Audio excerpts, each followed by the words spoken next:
Hi అండి, అందరూ ఎలా ఉన్నారు? నేనైతే చాలా బాగున్నాను. Welcome to my channel mummy కస్వాల్. వ్లాగ్ వచ్చేసి జీరో ఆయిల్ కుకింగ్ డే అనమాట. అంటే మార్నింగ్ బ్రేక్ఫాస్ట్ నుంచి నైట్ డిన్నర్ వరకు ఎక్కడ యూజ్ చేయకుండా కుకింగ్. అనేది నేను మార్నింగ్ బ్రేక్ఫాస్ట్ ఇడ్లీతో స్టార్ట్ చేశాను. ఇడ్లీని చక్కగా ఇలా ఇడ్లీ పాత్రలో స్టీమ్ చేసేసి పెట్టేసుకున్నాను. ఇడ్లీలోకి చట్నీ ప్రిపేర్ చేసేసుకుంటున్నాను. పండిన టమాటాలు ఒక 5-6 తీసుకొని, ఒక పచ్చిమిర్చి, కొంచెం అరకట్ట కొత్తిమీర వేసేసుకొని పెట్టేసి మగ్గించేసుకోవాలి. దీంట్లో నో ఆయిల్. టమాటాల్లో నీళ్లు ఊరుతూ ఉంటాయన్నమాట. సో నీళ్ళకి అది టమాటా మగ్గిపోతుంది. చూసారా, ఇక్కడ పచ్చిమిర్చి చక్కగా మగ్గిపోయినట్టు తెలిసిపోతుంది. పచ్చిమిర్చి రంగు మారితే మగ్గిపోయినట్టు అనమాట.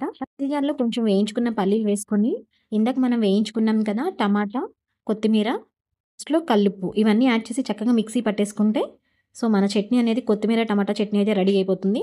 ఇంట్లో కూడా నో ఆయిల్. ఫస్ట్ అనేది నో ఆయిల్‌తో ఎండ్ అయిపోయింది.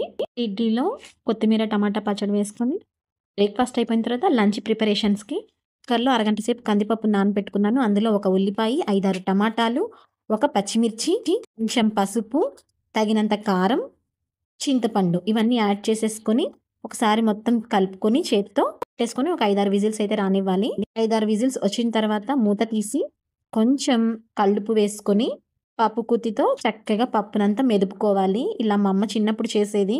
ఆయిల్ కుకింగ్ కాబట్టి సో తాలింపు అయితే వేయట్లేదు. ఆయిల్ కుకింగ్‌లో లంచ్ అయితే రెడీ అయిపోయింది. నెక్స్ట్ డిన్నర్ ఏం చేసుకున్నాం, ఈ పప్పు ఎందులో కలుపుకున్నాము నెక్స్ట్ పార్ట్‌లో చెప్తాను. Until do subscribe my channel.